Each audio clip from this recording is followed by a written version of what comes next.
Some might say that I know a little bit about building in Minecraft. Just a bit. But I don't know everything. Not even anywhere near remotely close to everything. And that's okay. Even if it may seem like it sometimes, no one person knows everything about building. We're always learning new tricks, exploring new techniques, and being inspired by our peers. I want to focus on that last point today, being inspired by our peers. More specifically, I want to take a look at some of the amazing builds created by you, my YouTube viewers. You guys have shown me some truly incredible and inspirational builds in my Discord server, and I really do think that we can learn a lot from these talented people.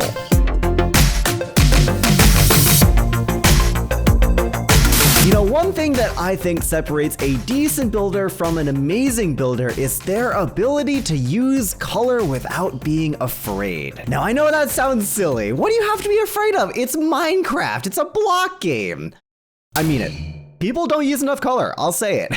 And the people that do, and they do it well, their builds are incredible. And one of those people is Kurthy from my Discord server. This person is so incredibly talented at using color and using all sorts of different shapes and textures in the most creative ways. I'm gonna give you guys a quick tour of this creative test world because I just cannot stop fawning over all of these different builds that this guy has put together. Builds that are just packed with detail and towers and this beautiful windmill. You have more modern, cyberpunky futuristic builds like the one we were looking at before. I see an awesome, almost gothic or rustic house off to the side here. Some experiments with very creative roof designs. I mean, just look at this. Some adorably quaint townhouses like this one with the red and yellow. And this one made out of so much diorite. Like, Kurthy's one of the people that can make diorite look good, which is impressive in of itself. But hopefully, as we've looked at all of these incredible builds, you guys have seen a common theme here, which is that they're not afraid to use color.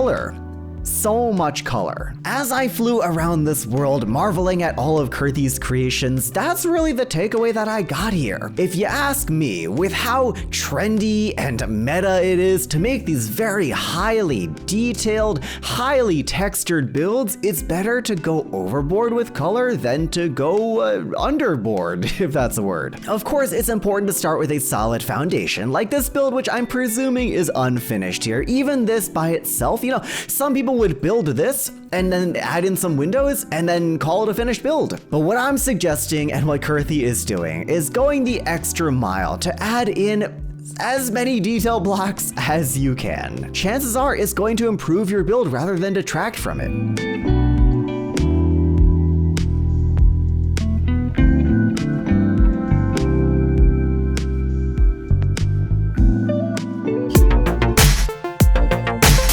When you're starting a Minecraft build for the very first time and you open your inventory or your storage system and you just see all of this stuff, hundreds and hundreds of different blocks of every single possible shape and color and everything else, and you just don't know where to begin. This is a very common problem, and it's something that I suffer from a lot of the time too. Making decisions is hard. Choosing between all of these incredible blocks is hard, and sometimes the choice paralysis just gets to you, in which case I think it's actually really smart to try and limit yourself in some way. For one of my monthly build challenges a little while back, I challenged my Discord server to make a Christmas tree without using any wood blocks. And Wolf Buttercup MC came up with this incredible, majestic, beautiful custom tree design. I'll get rid of the mobs, I promise. This is an incredible custom tree, and there's 0 wood blocks. There aren't even leaves, which I think were allowed because I didn't want to be too mean to my viewers. When you take a close-up look right in the middle of this tree, you can see that every single branch was handmade and accounted for.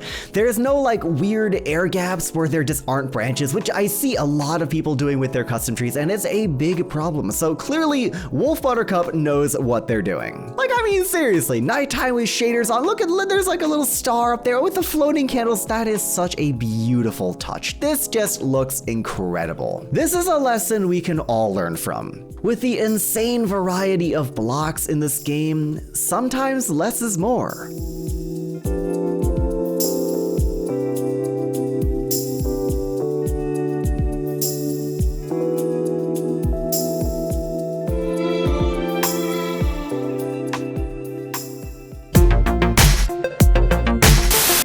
guys are building in Minecraft, do you ever just get that feeling in the back of your mind that everything you're working on is a giant waste of time? I hate to be a pessimist here, but like, it happens, you know? That sinking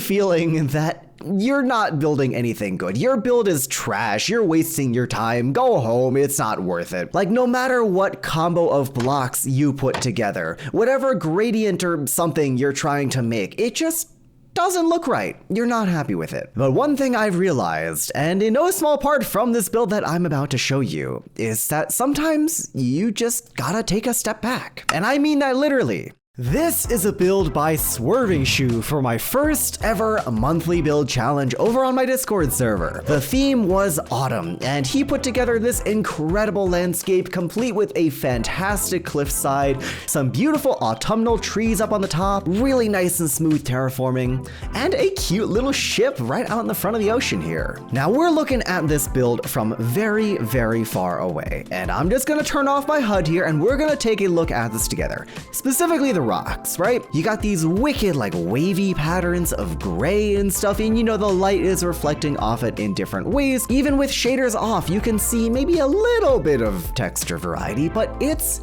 just gray. Now watch what happens when I zoom in. Watch this section right here. Where did all these textures come from, right? Andesite, cobblestone, gravel. You've got these lighter and darker and messier and like pinker hues, and all of this stuff just thrown in together on this landscape. Same goes for the trees. I don't think any of us saw these individual bits of flowering azalea or glass panes, or the fact that he used wool and concrete together for these autumn trees. Do you see the point I'm trying to make here? Sometimes you have to take a step back just to really nail the point home. I'm gonna do a side-by-side of the entire landscape zoomed out like crazy back here, and just a little tiny cross section where you can really see each individual block in its full clarity.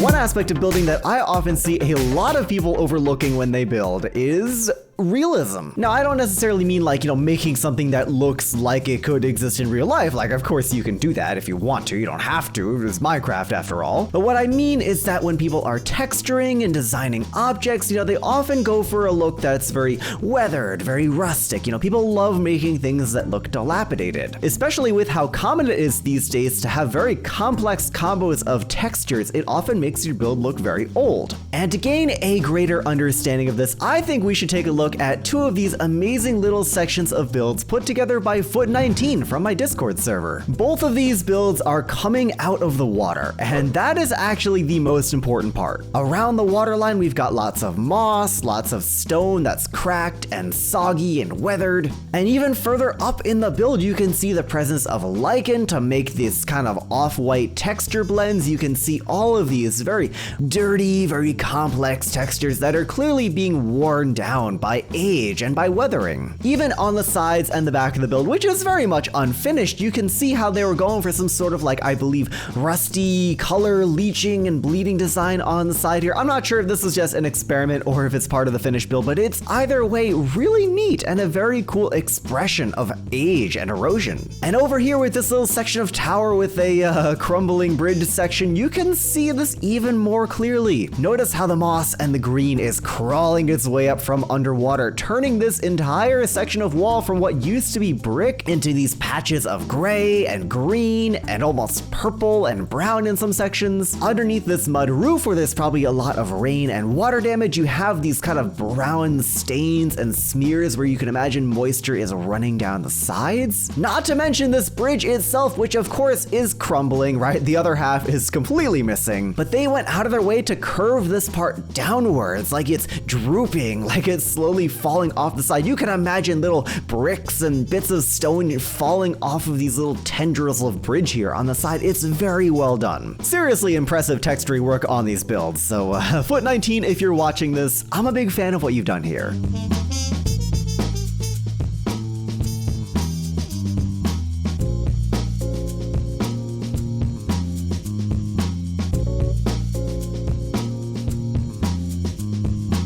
also, this thing with the lecterns and the beehives as a bit of a trim, I'm stealing that. That is so cool. I wish I caught my reaction to that live because I love that.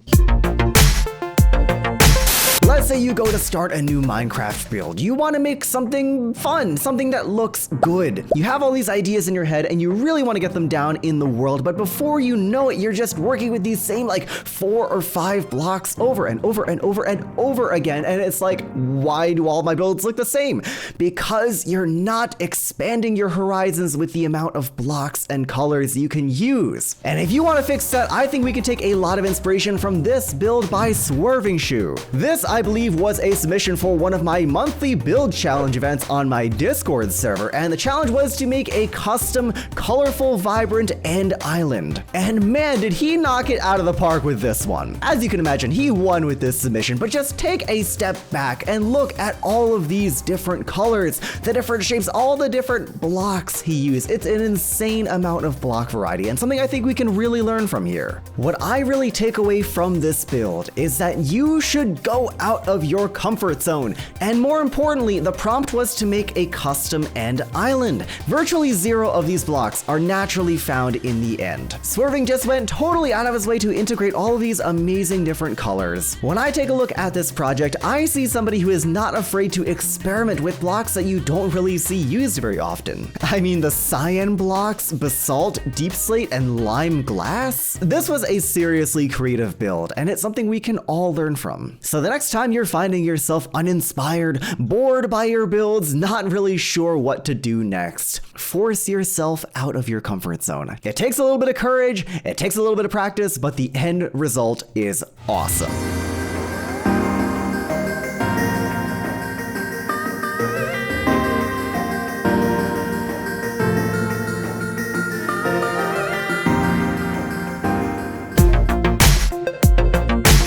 Many Minecraft builders really struggle with interiors, and I don't blame them. A lot of the times, especially when you're building with like a timeline or you're rushing, the exterior is really what matters. That's what your friends see first. That's what goes into the thumbnail. And trust me, I get it. I do, I understand. But I also feel like the people that don't build interiors, that only build facades, are missing out on some of the most fun, most creative, and the most expressive parts of Minecraft building. Here we are in Gamer V2's creative test world, where he's created some really cool looking houses. We've got some more traditional Minecrafty style ones over here. We got some more rustic looking ones off in this direction. But today I want to focus on these modern houses. If we poke around in here, we can see that Gamer V2 has done some incredible work with the interiors. I mean, just check out this desk, this bed across the room. This is so cute. I mean, look at the monitors. In some ways, these modern houses are kind of the antithesis of a lot of the stuff I was just talking about only building interiors. You know, these builds are so geometric and so simple on the outside that if you really want to make it unique, make it special and lived in, you kind of have to go nuts with the interior. And like we saw, that's exactly what Gamer V2 has done by using things like armor stands, mob heads, string to make items float, rails, trapdoors, custom banners, player heads, item frames, all of this stuff put together. It's something that more people need to take advantage of. It really just comes down to this. Oh, I didn't see that. It really just comes down to this. When you're designing a build, don't neglect any possible piece of interior decor, anything that could even remotely be used as a decoration piece. Try out all possible combinations. You never know what you're going to come up with enough time and creativity. You could have an incredible bedroom scene like this one right here, or this really unique aquarium design that I never would have thought of. Yes, these houses may not be that spectacular on the outside, but you can clearly see that these are just a testing ground, a blank canvas to experiment with interiors to your heart's content. As always, links and credit to all these talented people will be down in the description, guys, so don't forget to go check them out.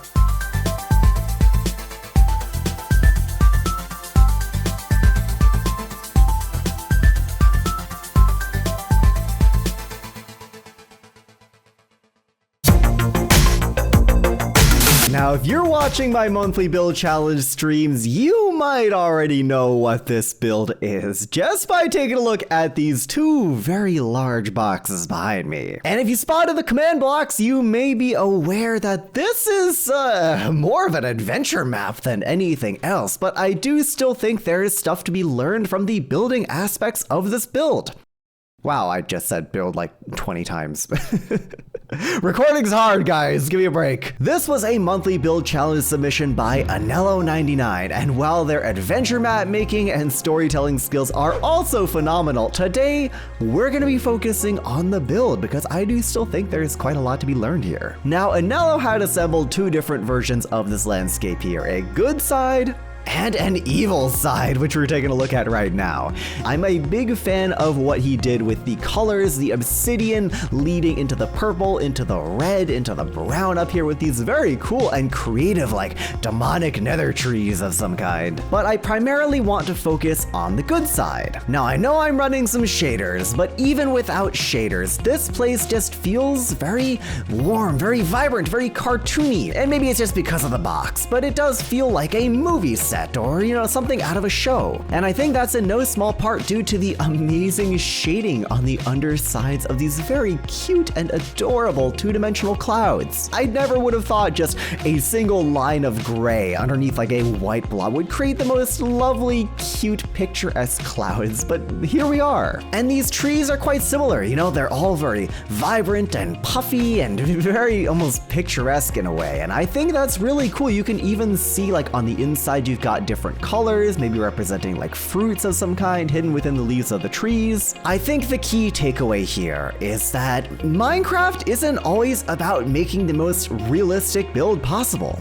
We idolize a lot of people who can make the most realistic custom tree or the most realistic, weathered apartment complex or something, and that's really cool. But we can't forget that there's also merit in keeping things cartoony, keeping things bright and vibrant and just cute in a way, and I really think that's what this is. Anello didn't try to make the most ultra-realistic Minecraft set piece. He wanted to make something out of a cartoon or out of a kid's show, and I think he really hit the nail on the head here. Oh, and the adventure map itself was a freaking phenomenal, so go watch my February 2024 monthly build challenge stream if you want to see what he did, because oh my god, this guy put so much time into it, and he absolutely deserves that W.